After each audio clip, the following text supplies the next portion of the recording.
নাইলে মায়ে দুই হাতে তালে মন্দির বাজে সদাই বাজে।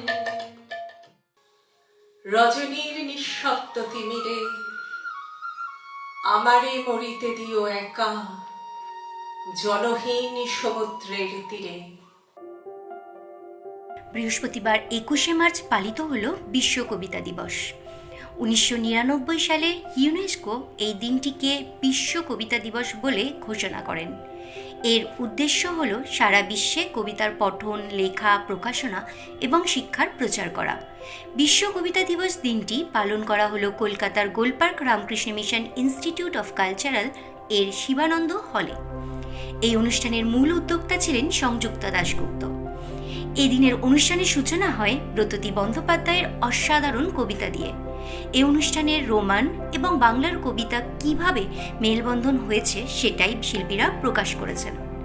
রোমানিয়াতে বাংলা ভাষার চর্চা নিয়ে কথা বললেন রোমানিয়ার লেখিকা কার্মেন কোমান এবং অধ্যাপক লিপি ঘোষ।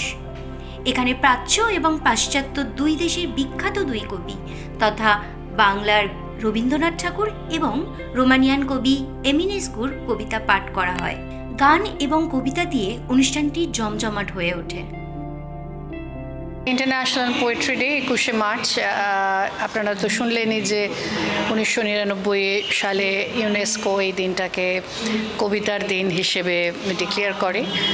কবিতার দিন ডিক্লেয়ার করার কতগুলো উদ্দেশ্য আছে, যে কবিতাকে প্রমোট করা, কবিতার স্পোকেন ফর্মটাকে প্রমোট করা, যে ভাষাগুলো হারিয়ে যাচ্ছে সেই ভাষাগুলোকে প্রমোট করা কবিতার মধ্যে দিয়ে, মানে সর্বাঙ্গীনভাবে কবিতাকে একটা সংযোগের মাধ্যম হিসেবে ব্যবহার করা।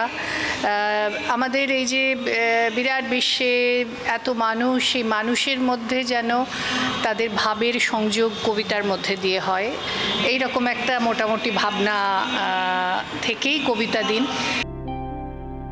ক্যামেরায় প্রসেনজিৎ নস্করের সাথে শোভনা দাসের রিপোর্ট, ইউ বাংলা টিভি।